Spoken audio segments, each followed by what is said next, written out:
ഞാനിന്നിവിടെ 2 ഷോക്സ് എടുത്തിട്ടുണ്ട് ക്ലീൻ ചെയ്യാനായിട്ട്. അപ്പോൾ ചൂല് ഇല്ലെങ്കിലൊന്നും നമുക്ക് വിഷമിക്കേണ്ട, 2 ഷോക്സ് മാത്രം മതി നമുക്ക് അടിച്ചു വാരി എടുക്കാനൊക്കെ, മാറാമ്പിലൊക്കെ അടിക്കാനൊക്കെ.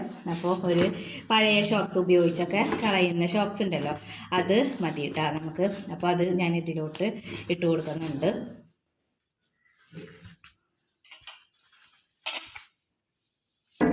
അപ്പോൾ ഇതുപോലെയുള്ള വീഡിയോസൊക്കെ ചാനലിലുണ്ട്, ക്ലീനിങ് വീഡിയോസ്. അപ്പോൾ അതൊക്കെ ഒന്ന് കണ്ട് ഒന്ന് സപ്പോർട്ട് ചെയ്യണേ. അപ്പോൾ ചൂല് ഇനിയിപ്പോൾ പെട്ടെന്ന് ചൂലൊക്കെ ഒടിഞ്ഞു പോയി ഇതൊക്കെ ഇല്ലാന്നുണ്ടെങ്കിൽ നമുക്കൊരു ബുദ്ധിമുട്ടൊന്നും വേണ്ട, അടിച്ചു വരാൻ സിമ്പിളായിട്ട് ഇതുകൊണ്ട് പറ്റും. ഇങ്ങനെ ഇവിടെ മണ്ണ് പൊടി മാത്രമേ ഉള്ളൂ കേട്ടോ, അഴുക്കായിട്ടൊന്നും കാണുന്നില്ല, എന്നാലും കാണാം.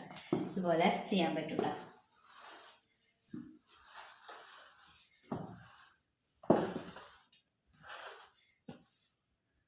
അതുപോലെ തന്നെ അലമാരിയുടെ ചൂടൊക്കെ ഉണ്ടല്ലോ, അലമാരിയുടെ ചൂടിലൊക്കെ നിറച്ച് പൊടികളുണ്ടാവും. അപ്പോൾ അതൊക്കെ ഇതേപോലെ ഷോക്ക് ഉപയോഗിച്ചിട്ട് അടിച്ചു കഴിഞ്ഞാൽ നല്ല പോലെ അഴുക്കൊക്കെ പോരും കേട്ടോ. ഈ പൊടികളൊക്കെ ഉണ്ടല്ലോ.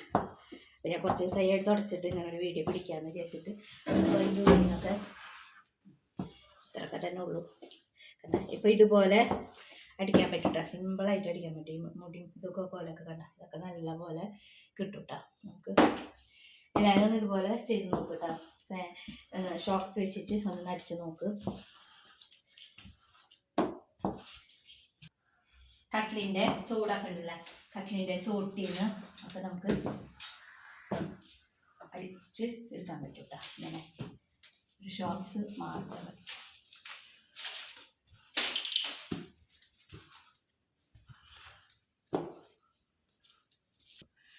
അതുപോലെ നമ്മുടെ ഈ കുഞ്ഞു കുഞ്ഞു മാറാമ്പിൽ ഈ എട്ടുകാരി പോലെ ഉണ്ടല്ലോ, അതൊക്കെ ഒന്ന് കുറച്ച് ശേഷം ഉണ്ടാവുന്നതൊക്കെ നമുക്ക് ഇതുപോലൊക്കെ ഒന്ന് മുക്കുമൂലയിലൊക്കെ ഒന്ന് ഇതുകൊണ്ടൊന്ന് ആക്കി കൊടുക്കാൻ മതി.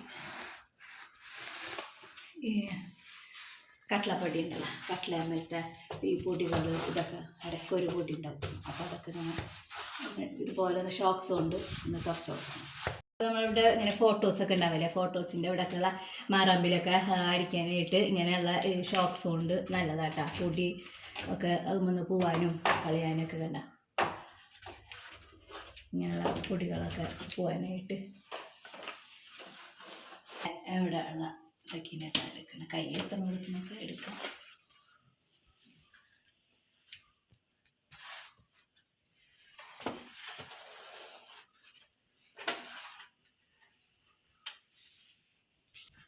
അതുപോലെ തന്നെ ഫാനാണെങ്കിലും നല്ല പോലെ ഇതാവും അടിച്ച്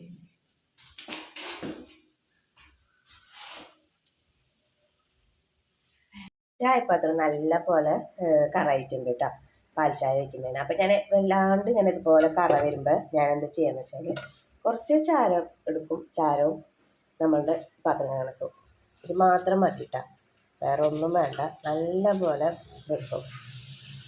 ഞാൻ ഇതൊന്ന് തേച്ചായിട്ട് കാണിച്ചു തരാം കേട്ടോ. ഇടയ്ക്ക് ഇങ്ങനെ ചെയ്താൽ മതി കേട്ടോ. അല്ല ഞാനിപ്പോൾ നല്ല പോലെ തേച്ചിട്ടുണ്ട്, അപ്പുറം തേച്ചിട്ടുണ്ട്.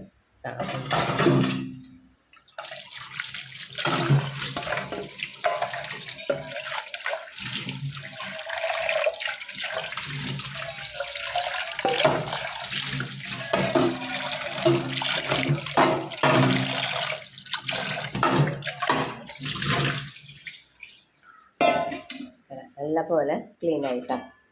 അപ്പോൾ ഇതുപോലെ ഒന്ന് ചെയ്താൽ മതി കേട്ടോ. തന്നെയാണ് നമ്മുടെ ചില്ലി ഗ്ലാസിൻ്റെ ഉള്ളൊക്കെ ഒരു കറ പിടിക്കില്ലേ, അങ്ങനെയൊക്കെ ആകുമ്പോൾ കുറേ ദിവസം എത്തുമ്പോൾ ഇങ്ങനെ ഒന്ന് കഴുകിയാൽ മതി. അതുപോലെ തന്നെ കപ്പിൻ്റെ ഉള്ളിൽ ഇതുപോലെ തന്നെ കറൊക്കെ വരുമ്പോൾ ഇതുപോലെ കുറച്ച് ചാരവും സോപ്പ് മാത്രം ഇട്ടാൽ ഇത്ര ചിലപ്പോൾ അത്രയും വൃത്തിയായി വേണ്ടത്. കുറച്ചും കൂടി ചാരം കൂടി ഇട്ട് കഴിഞ്ഞാൽ നല്ല പോലെ ക്ലീൻ ആവും കേട്ടോ.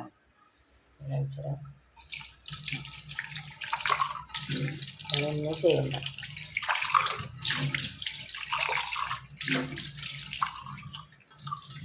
ചായപാത്രമൊക്കെ ഇടയ്ക്ക് ഇങ്ങനെ കഴുകിയിട്ട് ചായ ഉണ്ടാക്കിയിങ്ങനെ ഒരു ടേസ്റ്റ് ഉണ്ടാവില്ല കേട്ടോ. അതുകൊണ്ടാണ് ഇടയ്ക്ക് ഇങ്ങനെയൊക്കെ ഒന്ന് കഴിക്കാം.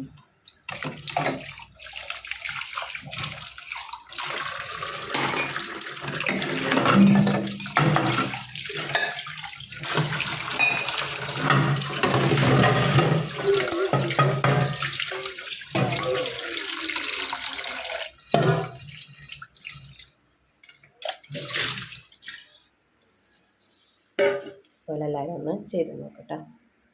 അപ്പോൾ നോക്കിയാൽ ചാരട്ട് തന്നെ ഇത് തേച്ച് കഴുകി കേട്ടോ. അപ്പോൾ ചാരിടുമ്പോൾ ഇടയ്ക്ക് ഇതുപോലെ ചാരട്ട് കഴുകിയാൽ നല്ല തേറ്റ് വൃത്തിയാവും കേട്ടോ. വാഷ് ബേസിനാണെങ്കിലും സ്റ്റീലിൻ്റെതാണെങ്കിലും ചില്ലാണെങ്കിലും ഒക്കെ ഇതുപോലെ ഒന്ന് കഴുകിയാൽ മതി കേട്ടോ.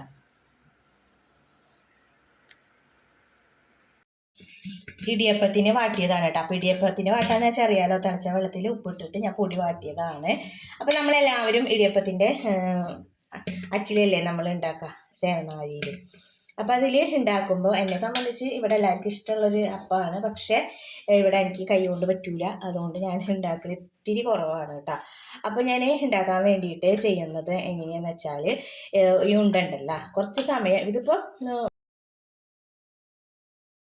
ഒന്ന് ഫ്രിഡ്ജിൽ വെക്കാം. ഫ്രിഡ്ജിൽ വെച്ചതിൻ്റെ ശേഷം നമുക്ക് കഴിയുന്ന ഇതുണ്ടല്ലോ അതിലോട്ട് അതുകൊണ്ട് ആക്കാം. അത് ഞാൻ കാണിച്ചു തരാം.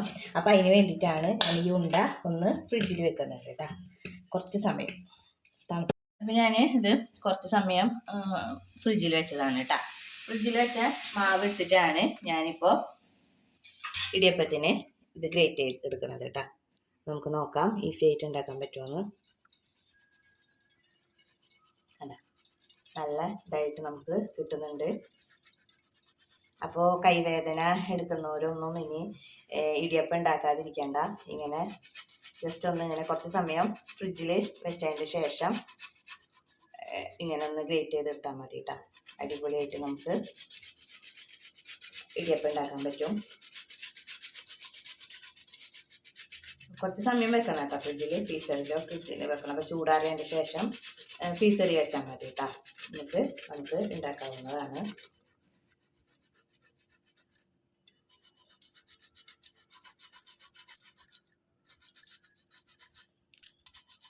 അപ്പോൾ ഞാൻ ചെയ്യുന്നത് ഇങ്ങനെയാണ് കേട്ടോ.